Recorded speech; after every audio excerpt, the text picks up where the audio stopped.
আমরা অনেকেই এই ভাষণটা সম্পর্কে জানি না। আমরা অনেক ভাষণ নিয়ে এখন গর্ব করি। নবী করিম সাল্লাল্লাহু আলাইহি ওয়াসাল্লামের এই যে সর্বশ্রেষ্ঠ ভাষণ, এটা কতজন জানেন? বিদায় হজের ভাষণ। কতজন জানেন বিদায় হজের ভাষণে নবী সাল্লাল্লাহু আলাইহি ওয়াসাল্লাম কি বলেছিলেন উম্মতকে? আমরা একটু আপনাদেরকে শোনাবো, শুনিয়ে ইনশাআল্লাহ লেকচারটা শেষ করব। নবী করিম সাল্লাল্লাহু আলাইহি ওয়াসাল্লাম আজকের এই দিনে 31টা বিষয়ে উম্মতকে নির্দেশ দিয়েছেন। 31টা বিষয়, সবগুলো বলার সময় পাওয়া যাবে না, আমি কয়েকটা কথা বলছি। খুব ভালো হতো যদি আমি অ্যারাবিকটা বলার পরে বাংলাটা বলার সময় পেতাম। আমার হাতে 5 মিনিট সময় আছে এখন, কারণ অ্যারাবিকটার যে ভাব গাম্ভীর্যটা বাংলায় আসলে আসবে না। তারপরে আমি চেষ্টা করছি। নবী করিম সাল্লাল্লাহু আলাইহি ওয়াসাল্লাম সবার সামনে দাঁড়িয়ে দীর্ঘ 23 বছর অক্লান্ত পরিশ্রম করে দাওয়াতি মিশন কমপ্লিট করার পরে সবাইকে সমবেত করে একটা হজ করলেন। হজ করার পরে তিনি গুরুগম্ভীর কণ্ঠে বলছেন,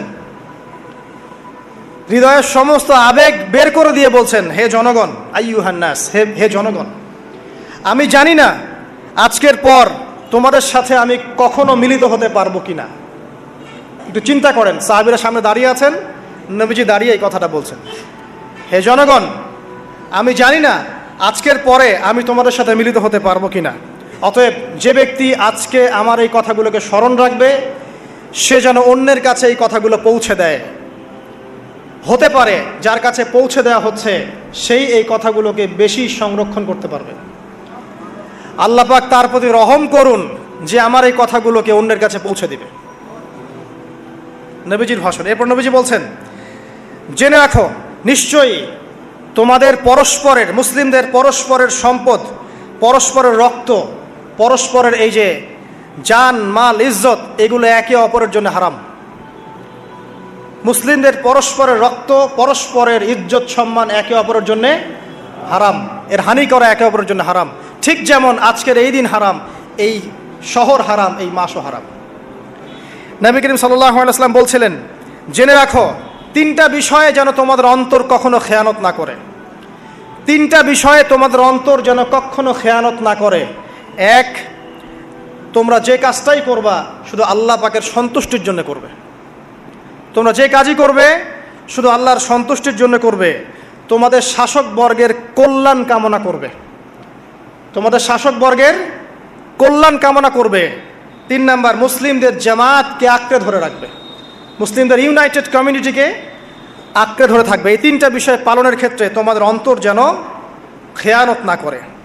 এদিন সূর্য ঢলে যাওয়ার পরে নবী সাল্লাল্লাহু আলাইহি ওয়াসাল্লাম আরও বললেন, শুনে রাখো হে মানব জাতি, এটা ভালো করে শোনেন, শুনে রাখো হে মানব জাতি, নিশ্চয়ই আমি মুহাম্মদ সাল্লাল্লাহু আলাইহি ওয়াসাল্লাম জাহেলি যুগের যত কুপ্রথা আছে সমস্ত কুপ্রথাকে আমার পায়ের তলে পিষ্ট করে গেলাম। জাহেলি যুগে কি ছিল ভাই?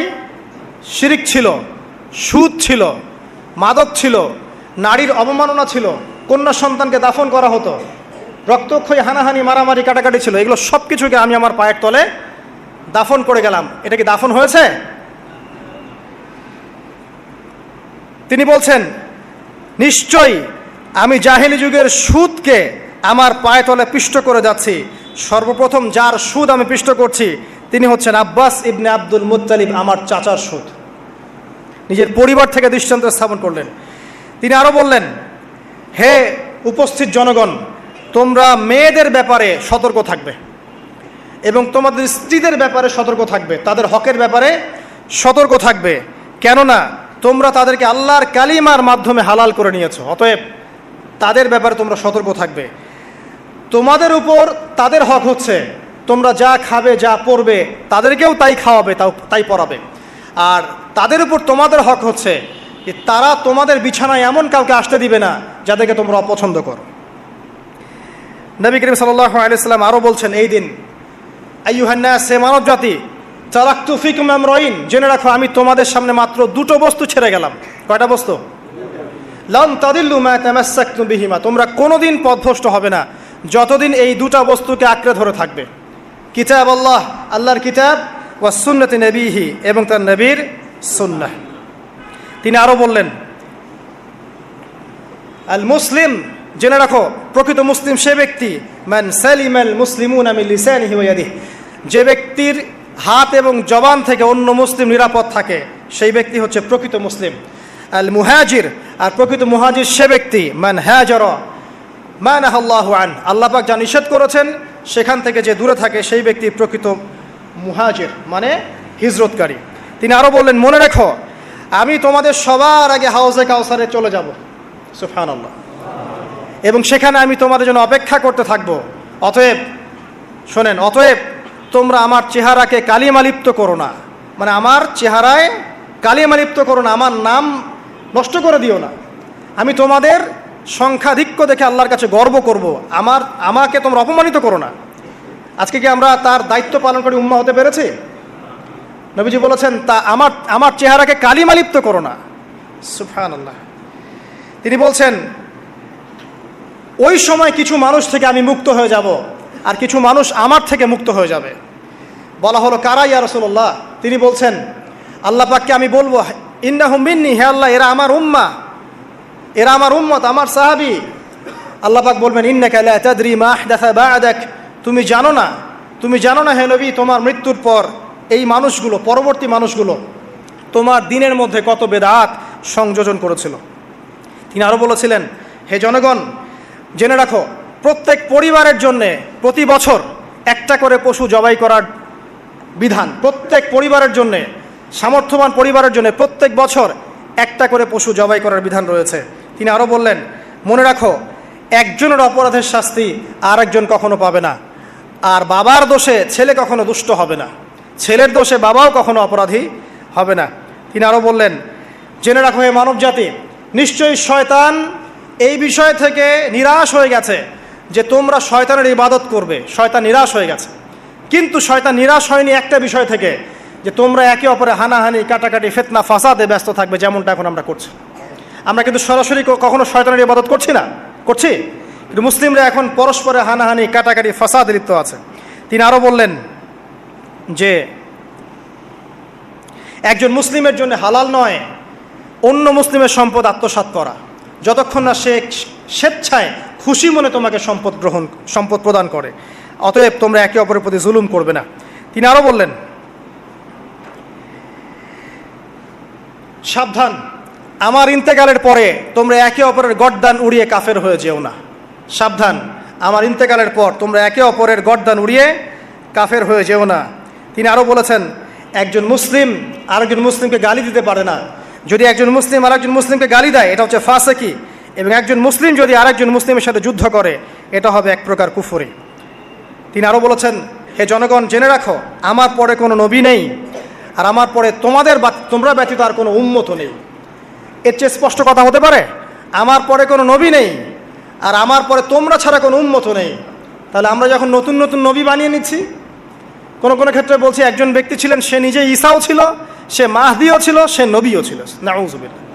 এবং দিন দিন মানুষ এই খাতায় নাম লিখাচ্ছে, সুবহানাল্লাহ। সর্বশেষ তিনি বললেন যে যদি তোমাদের উপরে, হে মানব জাতি জেনে রাখো, যদি তোমাদের উপরে একটা নাক কাটা কালো কুৎসিত কোনো আমির বা শাসকও চলে আসেন, এবং সে যদি তোমাদেরকে আল্লাহর রাস্তায়, আল্লাহর কিতাব সুন্নাহ অনুযায়ী পরিচালিত করেন, তোমরা অবশ্যই তার আনুগত্য করবে, তার বিরুদ্ধে বিদ্রোহ করবে না, তার আনুগত্য করবে। জেনে রাখো, শেষে তিনি বলেন, জেনে রাখো হে মানব জাতি, আজকে থেকে কুল্লুকুম মিন আদম, তোমরা সবাই আদম সন্তান, ওয়া আদামু মিন তুরাব, আর আদম হচ্ছে মাটির সন্তান। আরবের উপর অনারবের, অনারবের উপর আরবের, সাদার উপর কালোর, কালোর উপর সাদার, লালের উপর কালোর, অথবা কালোর উপর লালের কোনো রকম প্রাধান্য নাই, ইল্লা তাকওয়া, শুধু তাকওয়া ব্যতীত। যে ব্যক্তি বেশি মুত্তাকি, সে আল্লাহর কাছে বেশি মর্যাদার অধিকারী হবে ইনশাআল্লাহ তাআলা। সর্বশেষ তিনি আঙ্গুলটা উঁচু করলেন, নিজের শাহাদাত আঙ্গুলি উঁচু করে আকাশের দিকে তাকালেন, এরপর জনগণের দিকে তাকালেন, তাকিয়ে বললেন যে তোমাদের ব্যাপারে, হে জনগণ, তোমাদের ব্যাপারে আমাকে আল্লাহ জিজ্ঞাসা করবেন, ফামা আনতুম কাইলুন, তোমরা ওই সময় কি বলবে আমার সম্পর্কে? তখন সাহাবীরা বললেন, আমরা বলবো যে আপনি বাল্লাগতা রিসালাতাক, আপনি আপনার রিসালাত পৌঁছে দিয়েছেন, ওয়াজ্জা আমানাতাক, আপনার আমানত পূর্ণ করেছেন, ওয়া নাসাহতা উম্মাতাক, এবং আপনি আপনার উম্মতকে নসিহত করেছেন। সুবহানাল্লাহ। এরপরে তিনি আকাশের দিকে তাকিয়ে বললেন, আল্লাহুম্মা ফাশহাদ, হে আল্লাহ আপনি সাক্ষী থাকেন, আল্লাহুম্মা ফাশহাদ, হে আল্লাহ আপনি সাক্ষী থাকেন, আল্লাহুম্মা ফাশহাদ, হে আল্লাহ আপনি সাক্ষী থাকেন যে আমি আমার দায়িত্ব পৌঁছে দিয়েছে। এরপরে নাজিল হলো আল ইয়াউমা আকমালতু লাকুম দীনাকুম ওয়া আতমামতু আলাইকুম নি'মাতি ওয়া রাদিতু লাকুমুল ইসলামা দীনান। এই হলো বিদায় হজ, আজকের এই আরাফার প্রেক্ষাপট। আমরা কতজন এটা নিয়ে চিন্তা করেছি? 1 মিনিট একটু বলে শেষ করি। দেখেন, শেষ ওসিয়ত যেগুলো হয় মানুষের, এটা খুব হৃদয় বিদারক হয় না? বাবা ইন্তেকাল করছেন, সন্তানের জন্য ওসিয়ত করে যাচ্ছেন, মাকে দেখিস ইত্যাদি ইত্যাদি। হৃদয় বিদারক হয় না? মানুষ সারা জীবন মনে রাখে না? বাট আমরা আমাদের এই ন্যাশন, এই উম্মাহ, নবী সাল্লাল্লাহু আলাইহি সাল্লামের উম্মাহ বলে আমরা যারা দাবি করছি, আমাদের মধ্যে বেশিরভাগ মানুষ নবী সাল্লাল্লাহু আলাইহি সাল্লামের শেষ এই নসিহতগুলো ভুলে গেছি আমরা। নসিহতগুলোর মধ্যে সবচেয়ে ইম্পর্টেন্ট ছিল শিরক থেকে দূরে থাকা, সুদ থেকে দূরে থাকা, মুসলিম ভেদাভেদ না করা, শাসকের কল্যাণ কামনা করা, বিদ্রোহ না করে শাসককে উত্তম নসিহত করা। এবং আরেকটা হাদিসে তিনি বলেছিলেন 5 ওয়াক্ত সালাত আদায় করবে, সওম পালন করবে, রমজান মাসে সাধ্যমতো সাদাকা করবে, মুসলিমদের জামাত আঁকড়ে ধরবে, ইনশাআল্লাহ হাসতে হাসতে জান্নাতে প্রবেশ করবে। আও কামা ক্বালা আলাইহিস সালাম। জাহেলি যুগের সমস্ত প্রথা ছেড়ে দেওয়া ছিল আজকের দিনের মূল মর্ম, আমরা ছাড়তে পারছি না। সুদ ছেড়ে দেওয়া ছিল মূল মর্ম, ছাড়তে পারছি না। শিরক থেকে বের হতে পারছি না। বেদাতীদের ব্যাপারে ধমক দেওয়া হয়েছে, বেদাত ছাড়তে পারছি না।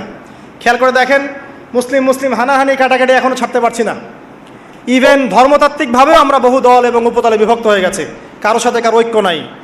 সব মিলিয়ে নবী সাল্লাল্লাহু আলাইহি ওয়াসাল্লামের শেষ ওসিয়তগুলো, কিতাব এবং সুন্নাহ আঁকড়ে ধরা, এটা আমরা সবাই আঁকড়ে ধরতে পারছি না। আজকের এই দিবসগুলো এই জন্যই আল্লাহ পাক বারবার ফিরিয়ে দেন, যাতে করে এগুলো নিয়ে আলোচনা হয়, আমরা এগুলো জানতে পারি এবং আমল করতে পারি, এই চেতনাগুলো লালন করতে পারি, নিজেরাও শিখি, পরিবারকেও শেখাই, আগামী প্রজন্মকেও শেখাই ইনশাআল্লাহ তাআলা। আশা করছি ইনশাআল্লাহ আমরা যদি নাও পারি, একসময় এমন একটা প্রজন্ম আসবে যারা নবী সাল্লাল্লাহু আলাইহি ওয়াসাল্লামের উম্মার মতো উম্মাহ হবে ইনশাআল্লাহ। অতএব প্রিয় দিনী ভাইয়েরা, আসুন আজকের দিন, জুমার দিন, আমরা এই দিনে ইবাদতগুলো বাড়িয়ে দেই, আরাফা, সাওম এবং দোয়া, জিকির আজগারগুলো বাড়িয়ে দেই, একই সাথে আসন্ন কুরবানির প্রস্তুতি গ্রহণ করি। এবং আজকের দিনে, আরাফার এই দিনে হাজিদের সাথে আমরাও শরীক হয়ে আল্লাহর কাছে বলি যে আল্লাহু আকবার, আল্লাহু আকবার, লা ইলাহা ইল্লাল্লাহ, আল্লাহু আকবার, আল্লাহু আকবার, ওয়ালিল্লাহিল হামদ। এবং নবী করিম সাল্লাল্লাহু আলাইহি ওয়াসাল্লাম রেখে যাওয়া এই যে শেষ বাক্যগুলো, এগুলো সবার কাছে পৌঁছে দেই। যে ব্যক্তি পৌঁছাবে তার উপর আল্লাহ পাক রহম করবে ইনশাআল্লাহ। এবং নিজেরা আমল করার চেষ্টা করি। আল্লাহ পাক আমাদের সবাইকে নবী করিম সাল্লাল্লাহু আলাইহি ওয়াসাল্লামের আদর্শ উম্মাহ হওয়ার তৌফিক এনায়েত করুন, আমিন। আমাদের ব্যক্তি, পরিবার, সমাজ, রাষ্ট্র, শাসক সবাইকে আল্লাহ পাক হেদায়েত দান করুন, আমিন। এবং আমাদের মধ্যে আপোষে যত ইখতিলাফ, ভুল বোঝাবুঝি আছে, এগুলোকে আল্লাহ পাক নিরসন করে দিন, আল্লাহুম্মা আমিন। আকুলু কওলি হাযা আস্তাগফিরুল্লাহ লি ওয়া লাকুম ওয়া লিসাইরিল মুসলিমিন। বারাকাল্লাহু লানা ওয়া লাকুম বিলায়াতিল হাকীম। ইন্নাহু তাআলা জাওয়াদুন কারীমুন বাররাউফুর রহিম। আসসালামু আলাইকুম ওয়া রাহমাতুল্লাহি ওয়া বারাকাতুহু।